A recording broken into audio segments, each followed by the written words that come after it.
भाजपा के राष्ट्रीय अध्यक्ष अमित शाह अपने 3 दिवसीय दौरे के तहत रोहतक पहुंचे।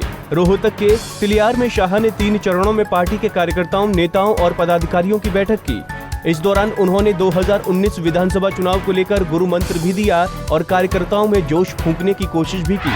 3 दिवसीय दौरे के तहत हरियाणा पहुंचे भाजपा के राष्ट्रीय अध्यक्ष अमित शाह का बहादुरगढ़ में भव्य स्वागत किया गया। गेटवे ऑफ हरियाणा पर सीएम मनोहर लाल ने अमित शाह का अभिनंदन किया। इस दौरान पार्टी प्रदेश अध्यक्ष सुभाष बराला, वित्त मंत्री कैप्टन अभिमन्यु सहित कई मंत्री शामिल थे।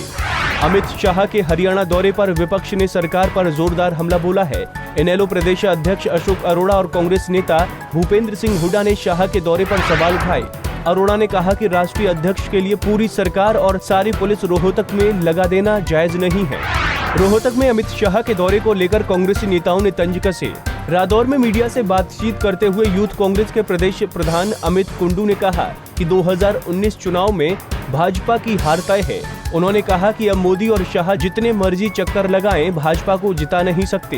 कुरुक्षेत्र के रहने वाले 12वीं के शख्स हर्षित को गूगल में करोड़ों की नौकरी ऑफर होने की खबर झूठी साबित हुई है, जिसके बाद हर्षित को गहरा सदमा लगा है। गूगल ने ऐसी किसी भी खबर से इनकार किया है, जिसके बाद हर्षित के परिवार ने इस सब के लिए हर्षित के स्कूल को जिम्मेदार ठहराया है। करनाल के सेक्टर 7 में एक निर्माणाधीन इमारत के गिरने से 3 लोगों की मौत हो गई।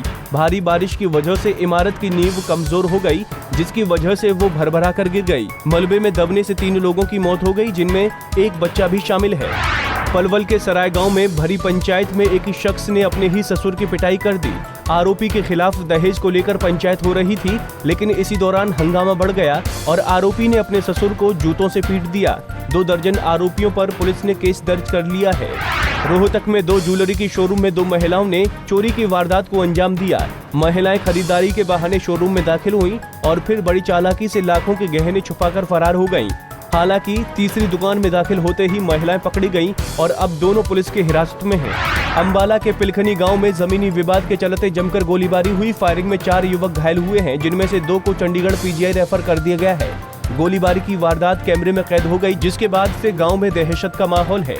रोहतक निर्भया केस के नाम से चर्चित गैंग रेप और हत्या मामले के बाद अब पीड़ित युवती के भाई की भी हत्या हो गई है। दिल्ली रोड पर मृतक अमित का शव संदिग्ध हालत में मिला है।